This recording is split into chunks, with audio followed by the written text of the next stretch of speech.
Oke, ini saya anggap jalan aja ya. Kalau kita pakai Git ya, kalau kita pakai Git, ya ini kan sudah di generate tadi ya, create new project kan? Oh belum muncul. Oke,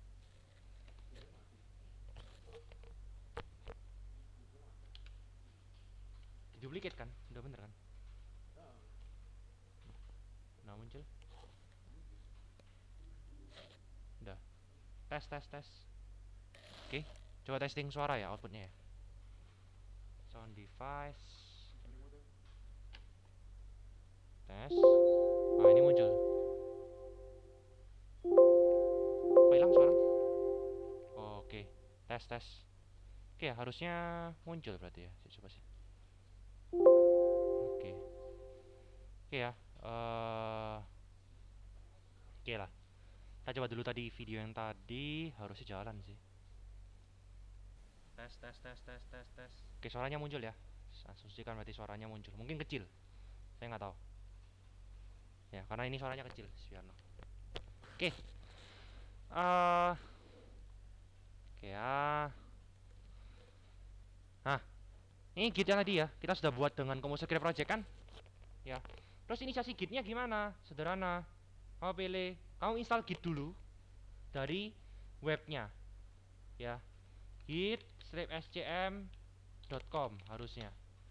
Ya, cari yang untuk Windows. Ya, download untuk Windows, install aja.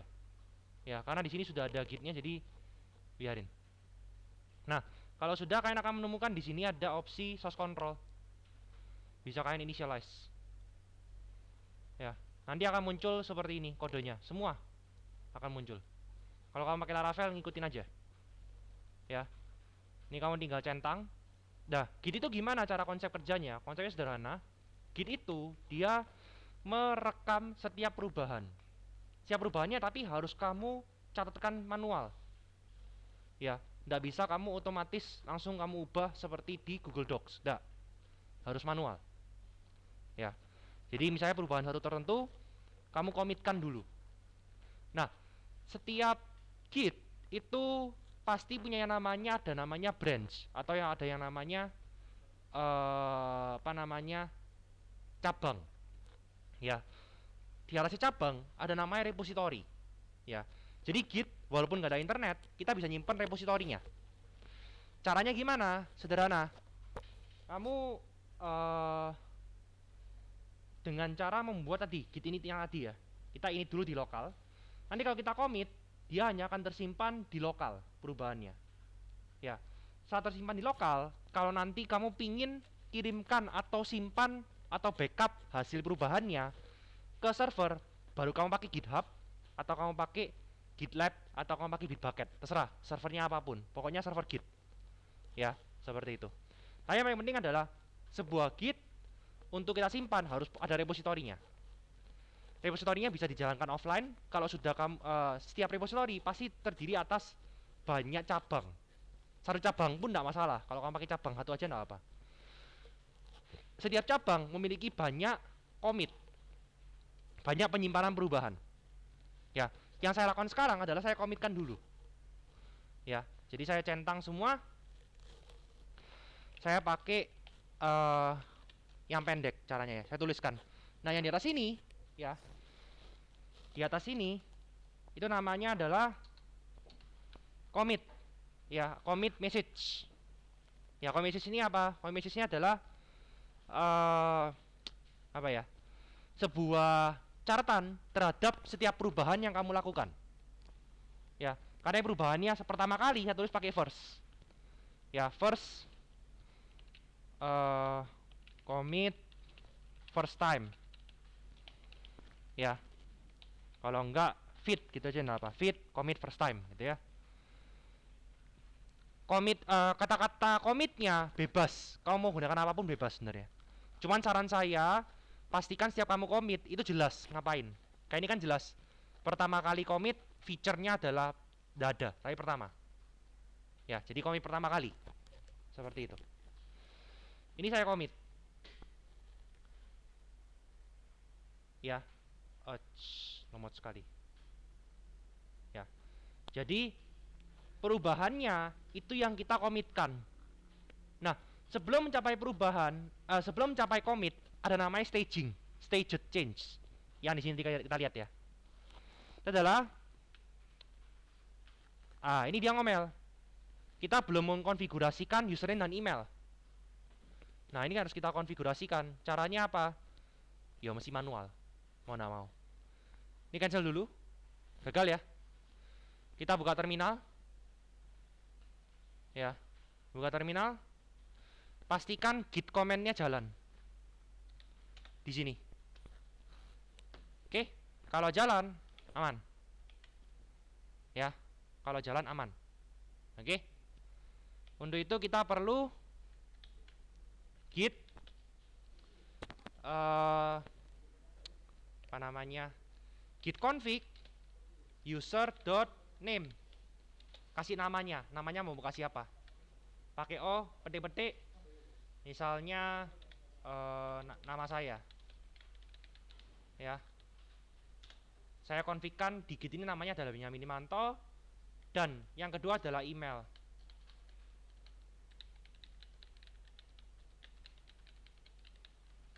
git.user.email. Ya. Git yang pertama adalah apa? Git username. Git yang kedua adalah git config email. Ya. Config, saya belum enter ya, saya Ctrl C tadi. Email. Ya. Seharusnya saya nggak perlu ngajar ini. Kalian sudah semester berapa? Harusnya sudah bisa. Ya. Kalau dosennya selama ini nggak pernah maksa kalian untuk pakai Git, ya saya punya pertanyaan sih. Karena kita sekarang kerja semuanya remote. Everything is remotely workable. Walaupun kamu beda tim pun, dalam satu kantor pun, biasanya tetap pakai Git. Nggak peduli. Nggak ada namanya copy paste kode lagi pakai flash disk. Sekarang zamannya sudah lewat. Ya. Oke, kalau udah di enter. Ini adalah yang kita perlukan. Kenapa diperlukan? Supaya setiap commit itu tahu yang commit siapa. Usernya siapa, emailnya siapa. Oke? Nah, kalau sudah baru bisa kita commit. Ya. Baru bisa kita commitkan. Dia tidak akan error. Nah, selesai. Maka kamu akan punya sebuah Git repository lokal yang belum terkoneksi ke internet. Oke? Ya. Yang kalian komitkan pertama kali. Ya, ini hanya di lokal. Perubahannya tersimpan di lokal. Perubahannya tidak mencapai di GitHub, belum mencapai ke tempat lain. Ya. Seperti itu. Mau pakai GitHub? Bisa. Ya. Saya jadi ngajarin ini, harusnya kalian demo malah. Nggak penting sekali. Oke ya. Saya akan login. Saya nggak tahu kalian sudah punya apa enggak akunnya. Harusnya sudah punya.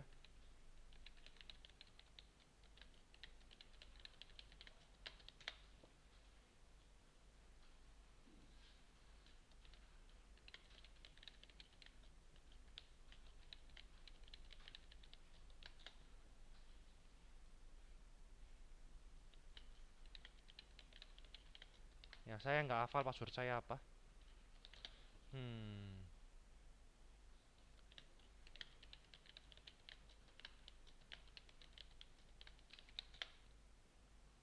Oke, saya harus buka HP saya dulu. Saya nggak hafal password saya apa.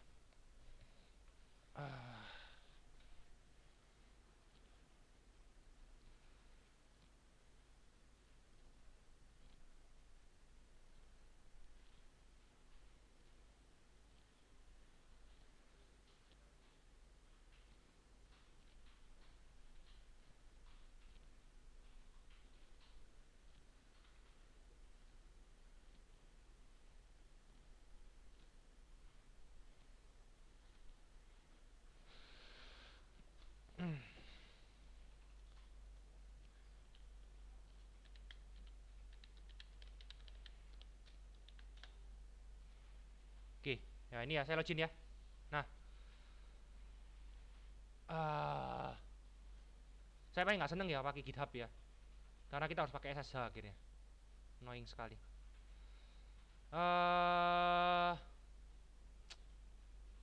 Ribet GitHub ini. Ya, kalian kalau di GitHub kalian bikin repository baru kan? Ya, repository baru. Nah, kalau di sini ya udahlah. Kita bisa ya lo publish branch-nya ke project apa. Terus pakai ini aja ya. Jadi publish gini dia akan berusaha milih GitHub. Harusnya nggak seperti ini. Ya, harusnya kita bikin key dulu, harus generate generate key dulu, masukin ke server dan seterusnya. Saya merasa nggak aman. Ini karena komputer bukan komputer saya. Ya, saya punya beberapa project pribadi soalnya. Nah, di sini kita bisa lakukan dengan cara kedua adalah dengan publish branch seperti ini, arahkan ke GitHub, nggak apa. Ini bisa. Ya, misalnya kita pilih yang bawah. Saya pilih yang bawah, dia akan generatekan seharusnya. Ya, dia akan nguploadkan, dia akan generatekan dengan extension GitHub soalnya. Ya, karena GitHub sekarang miliknya punyanya Microsoft. Ya. Nah, dengan seperti ini sudah dia akan publish.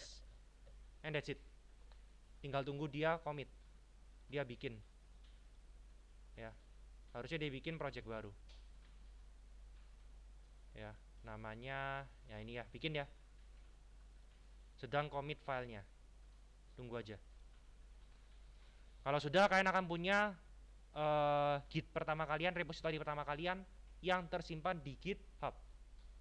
Terus gimana kalau sampai di komputer temennya? Harus kamu share Gitnya, kamu clone di sana. Ya, kamu share Gitnya, kamu clone.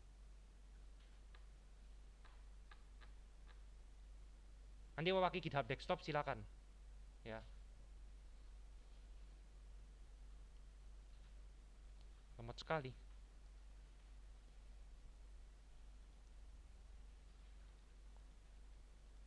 Hah? Nggak jalan.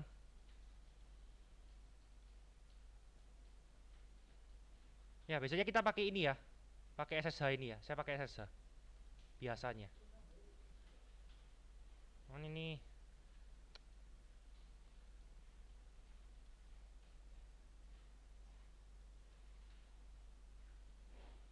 saya harusnya logout sini, bahaya ini.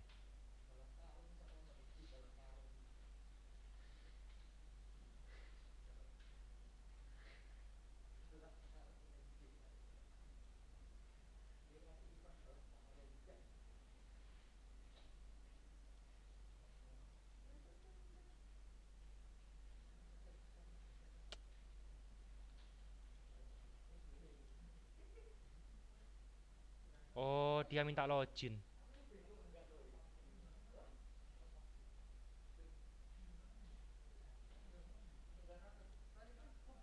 Ini ya, kita harus authorize ya.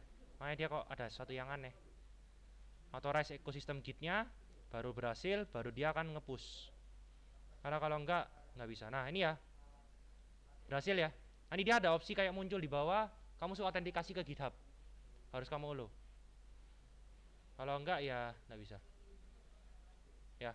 Nah, kalau sudah, harusnya kodemu semua ada di GitHub. Ini kamu reload, perubahannya ada di sini. Ya. Ada di sini semua. Biasanya kita ngosongin readme-nya. Ya. Readme ini kita kosongin. Project MVC week 14. Ya. Ini readme, ini .md. Ya. Asumsikan saya ngupdate. Ini contoh MVC project. Ya. Ini kalau kita ubah, kalau sudah, dia akan muncul sini perubahannya apa. Oke, kita commit dulu. Saya kasih readme karena perubahan readme. Update content to MVC 14. Saya kasih keterangan yang sesuai dengan keperluannya. Saya commit. Kamu commit, belum otomatis ke sync ke GitHub. Yang harus kita lakukan adalah apa? Kita harus nge-push supaya kode di lokal kita dilemparkan ke server. Ya. Sampai di sini seharusnya perubahannya akan muncul dan halaman readme-nya akan berubah. Nah ini, gak muncul Laravel lagi, berubah. Kalau kalian cek, ada 2 commit. Commit pertama, commit ke 2, ya, dan seterusnya. Nah, ini dengan teman gimana Pak? Temanmu suruh ngeklon dulu, habis diklon, baru apa? Kamu commit, ubah-ubah, commit lagi. Ya, jangan kamu masukin zipnya. Pertanyaan kedua adalah, loh Pak, folder vendornya kok ndak ada? Ya, sederhana, karena vendor itu bisa ditarik dari Composer, nggak perlu di commit di GitHub. Ya, nanti di komputer lain kalau folder vendornya nggak ada, yang harus kalian lakukan apa? Composer install, ya. Tuh. Karena sudah ada Composer JSON sama Composer log, ini cukup. Dari 2 file ini Composer bisa ngenalin paket apa aja yang harus ditambahkan ke dalam folder vendor. Oke? Sampai sini dulu ada pertanyaan? Nggak ada? Kalau nggak ada, Pak, gimana kalau misalnya saya ngadepin kodenya apa namanya, konflik, gitu kan? Ya, saya akan coba lakukan perubahan di sini. Ya, saya perubahan di file yang sama. Kita punya controller gini kan? Oh sorry, jangan controller deh.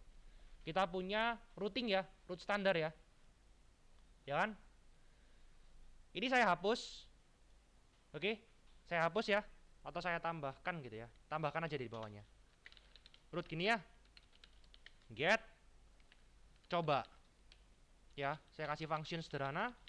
Ini gak ada kepentingan apa-apa ya, cuman nunjukkan aja cara ngadepi kalau error, kalau konflik. Ya, saya punya seperti ini. Saya return ABC, gitu ya, text, gitu ya. Harusnya nggak boleh sih, tapi ya udahlah. Ini contoh, saya tuliskan ya feature coba page, gitu ya. Saya komitkan kan, dah, nggak saya sync, saya sync dulu deh, nggak saya sync ya, nggak saya sync. Terus kenapa nggak saya sync? Saya lupa, ya. Terus teman saya sudah terlanjur ngopi dulu, terus diklon ke folder lain, ya. Saya coba ke folder lain, saya kasih nama folder baru, ya, MVC konflik, gitu ya. Oke, saya buka CMD di sini, atau git bash lah, terserah. Git bash gini juga bisa, ya. Git clone, gitu ya. Ctrl V, Shift Enter ya. Saya arahin ke folder ini, titik.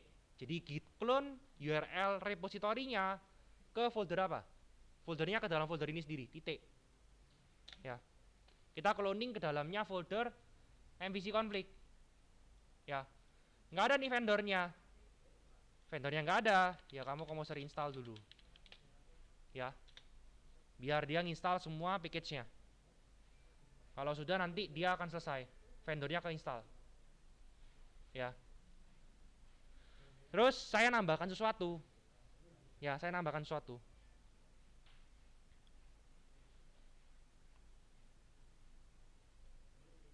Dia masih generate ya.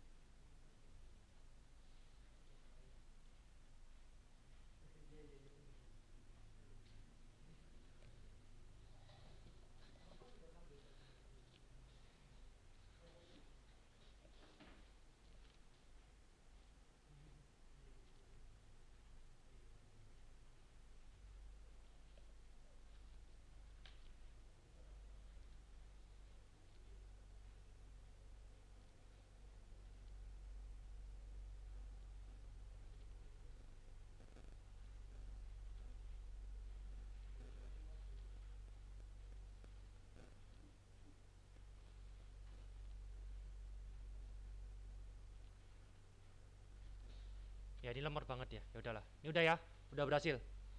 Nah, sekarang saya akan coba buka di VS Code. Ya, kalau jangan code di sini. Klik kanan aja ya.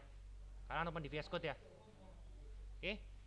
Nah, kalau sudah, saya coba tambahkan perubahan lain yang nggak ada di tempat yang sama. Tadi di web kan, kita tambahkan tempat yang sama. Root, ini ya. Get URL berbeda. HTTPS gitu ya. Function return HTTPS. Ini kan, saya akan perubahan baru di tempat yang sama dengan teman saya. Ya, teman saya itu tadi juga menambahkan coba, tapi belum di sync, dia lupa. Ya, belum di push. Di sini saya terlanjur sudah menambahkan feed STTS page, halaman STTS gitu ya. Dia juga ngomel, kita belum punya belum punya username dan email. Kita bikin aja. Terminal, new terminal. Saya pindahkan dulu. Ya. Nah, saya kasih email berbeda ya. Saya kasih sns.edu.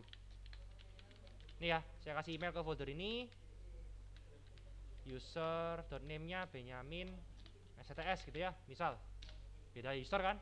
Nah, saya commit. Oke, udah.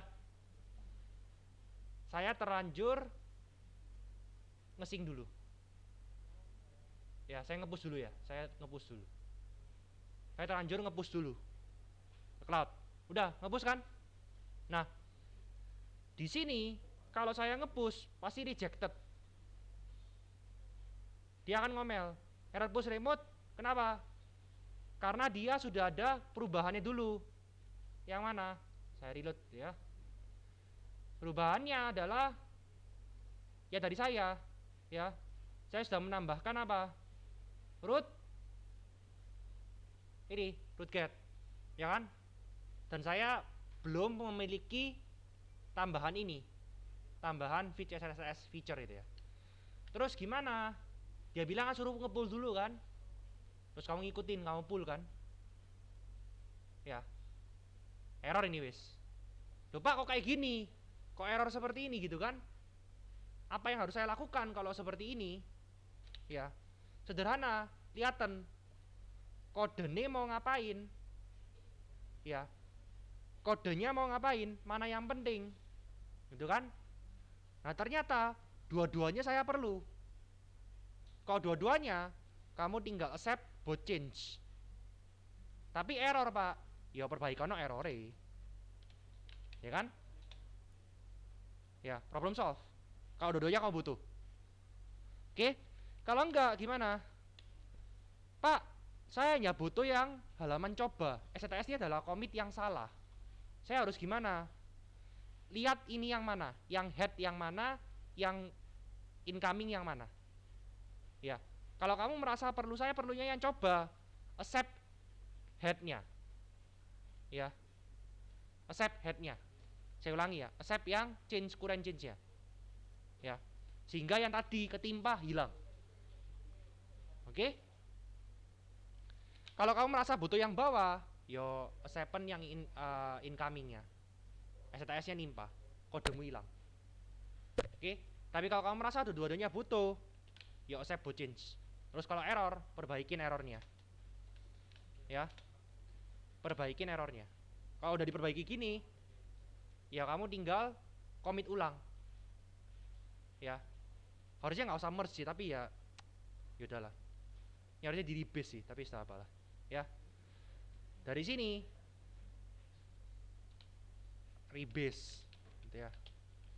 Saya rubah rebase, rebase, coba. Ya rebase coba gitu ya. Saya commit aja. Kalau sudah seperti ini, kita bisa nge-push.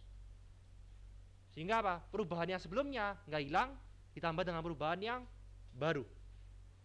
Kalau kamu lihat di gitnya akan muncul dua, ya. STS coba page itu muncul dulu, ya kan? Kamu nama coba kan? Terus nanti temenmu kan nambah ini halaman yang sama, udah. Terus perbaikannya di sini di rebase.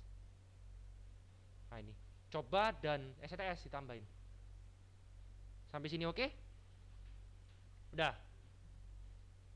Ya, caranya seperti itu. Kalau kita pakai Git. Terus kalau branching gimana? Nanti aja. Terus kamu cobaan. Pokoknya kamu bisa bikin. By default branchnya cuma satu. Main atau master. Standarnya pakai main sekarang. Cuman saya nggak tahu kenapa di komputer masih pakai master. Pakai main sederhana karena master dianggap sebagai pemilik budak, udah gak boleh. Ya, kamu harus pakai main. Kalau udah seperti ini, ya wis, ya kamu sudah bisa ngomit. Ya, seperti itu. Oke, diperbaiki dulu punyamu, deploy juga ke AWS. Ya, saya nanti akan upload video ini.